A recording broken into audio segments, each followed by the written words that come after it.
Japón, la tierra del sol naciente con gente guapa, cultura, historia, y que me atrevería a decir la potencia mundial, que no es la excepción, ya que oculta muchas historias de terror, que desconocemos hasta la fecha, pero empecemos con la número 1.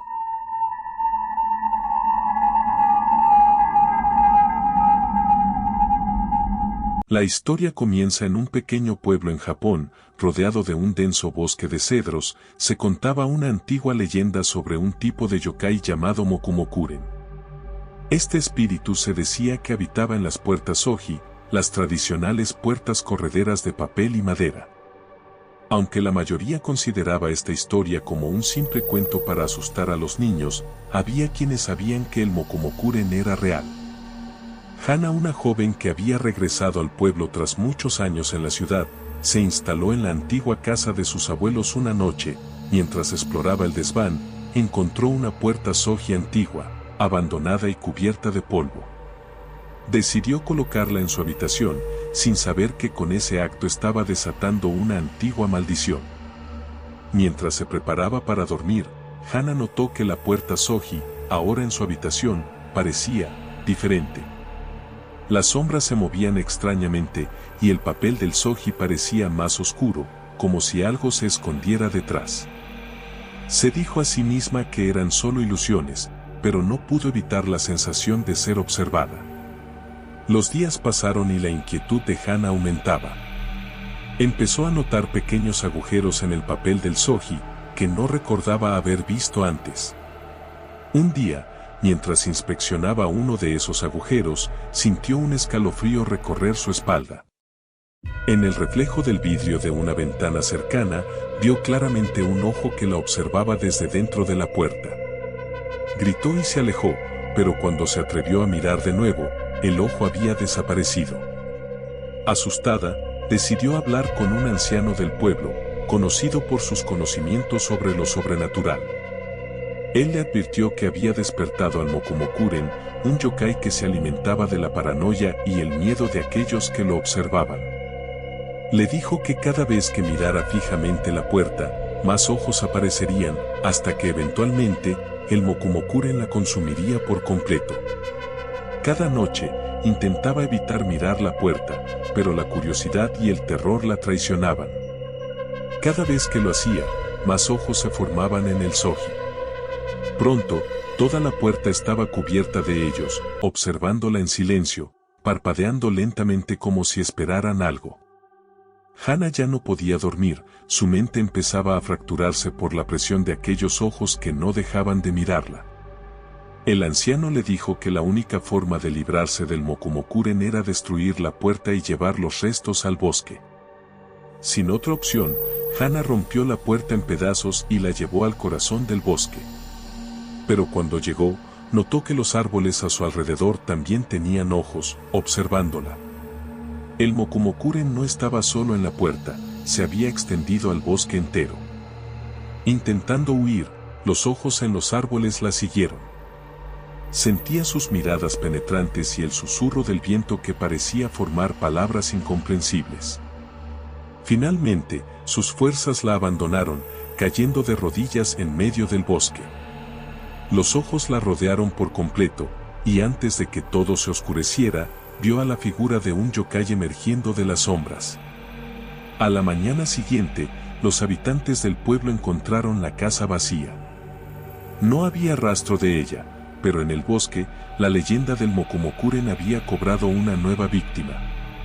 Los aldeanos evitaban la zona, susurrando que el bosque ahora tenía un ojo más, esperando a la próxima alma que osara cruzar su territorio.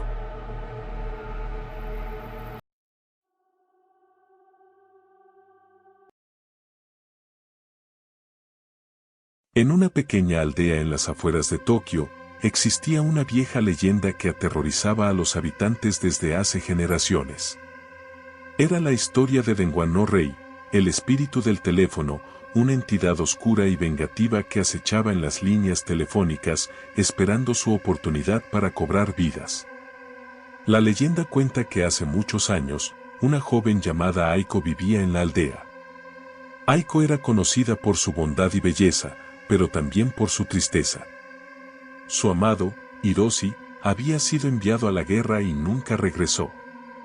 Durante meses, Aiko esperó en vano, pasando días y noches al lado del teléfono, esperando la llamada que nunca llegó.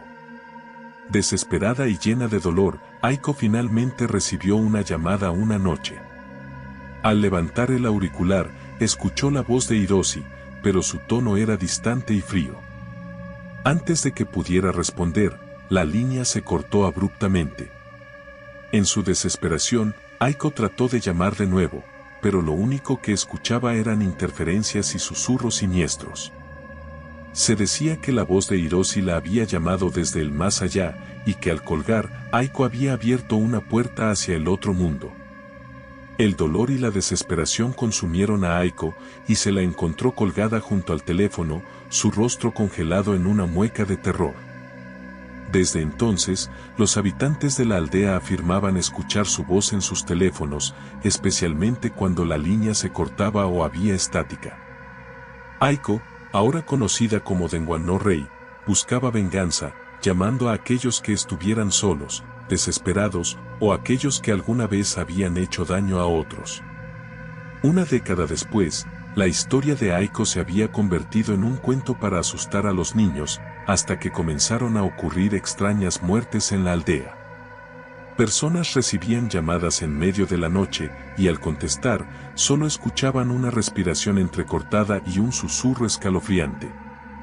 Al día siguiente, esas mismas personas eran encontradas muertas, con el teléfono descolgado y una expresión de absoluto pavor en sus rostros. La maldición se propagó rápidamente, y pronto, las líneas telefónicas de la aldea eran vistas como un conducto hacia el otro mundo. Algunos intentaron destruir sus teléfonos, pero los sonidos continuaron y las muertes no cesaron. El espíritu de Aiko se había vuelto más poderoso, alimentado por el miedo y la desesperación de la aldea. Un joven periodista, Takeshi, intrigado por los rumores, decidió investigar la leyenda de Denwan no Rei. Después de semanas de entrevistas y búsquedas, descubrió la verdad: Aiko no era solo una víctima del dolor, sino también de la traición. Hiroshi nunca había muerto en la guerra, había sido prisionero en un campo enemigo y luego regresó, pero nunca buscó a Aiko. Temiendo enfrentar su dolor, Hiroshi la había dejado atrás. Takeshi encontró el lugar donde Hiroshi había vivido sus últimos días, un pequeño departamento en Tokio, y decidió hacer una última llamada al número que había sido de Aiko. Cuando la llamada se conectó, escuchó el sonido de una voz suave, la voz de Aiko, que lo llamó por su nombre. El aire se volvió frío, y Takeshi sintió una presencia detrás de él. Sin atreverse a girarse, colgó el teléfono y corrió.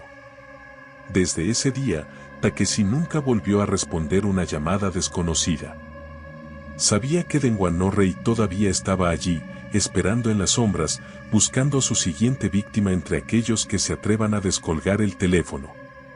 Denwan no Rei, el espíritu del teléfono japonés, sigue acechando, esperando pacientemente en las líneas telefónicas, lista para llevar a los incautos al mundo de los muertos.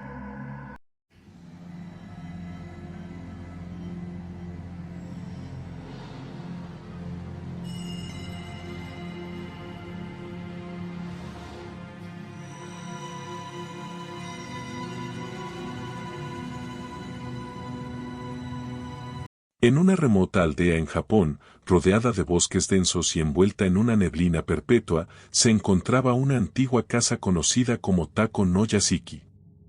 Durante siglos, los aldeanos evitaron la mansión, murmurando historias sobre un oscuro secreto que habitaba en su interior. La leyenda hablaba de una muñeca, una figura pequeña y delicada que había traído desgracia y muerte a todos sus propietarios.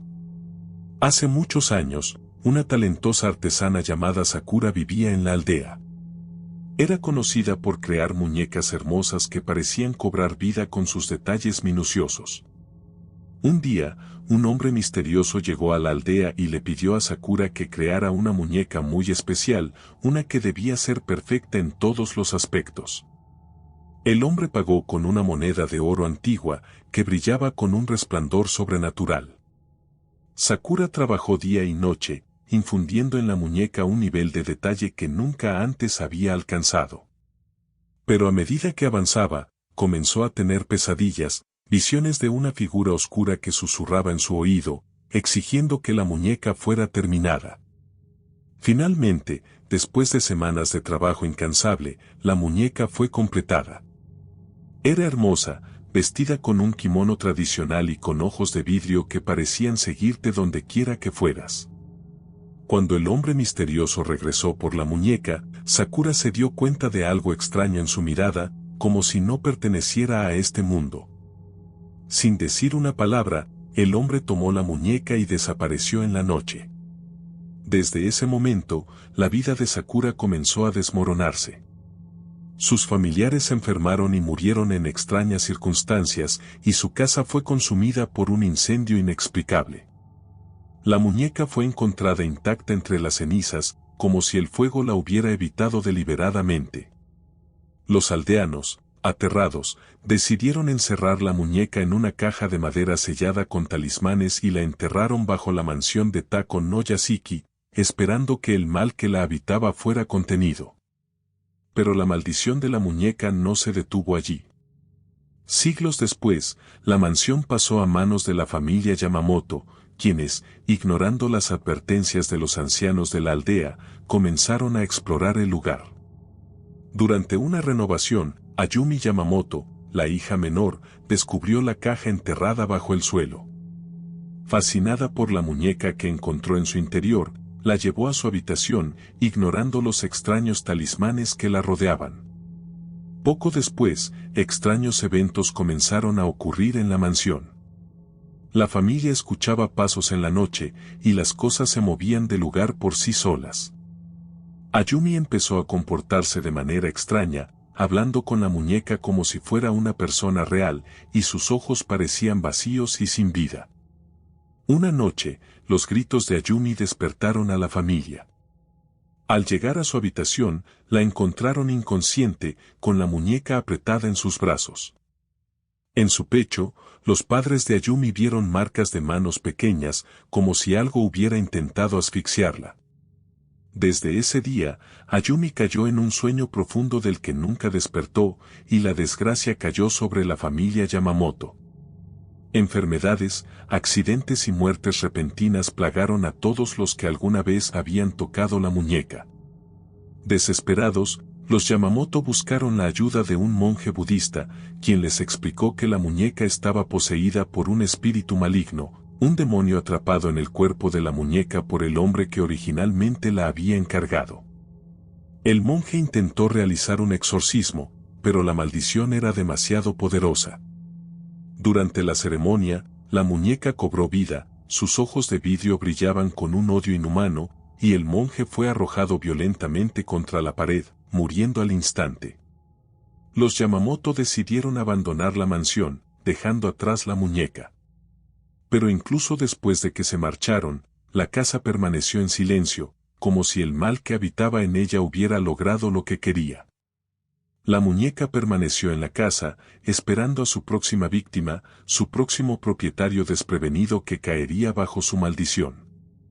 Con el tiempo, la casa fue devorada por la naturaleza, pero los aldeanos aún advierten a cualquiera que se acerque a los restos de Tako no Yasuki. Dicen que en las noches de luna llena, se pueden escuchar los suaves susurros de una niña quejumbrosa, y los que son lo suficientemente valientes para mirar, a veces ven a la muñeca, con sus ojos oscuros y vacíos, mirando fijamente a través de las ruinas, esperando que alguien más la descubra.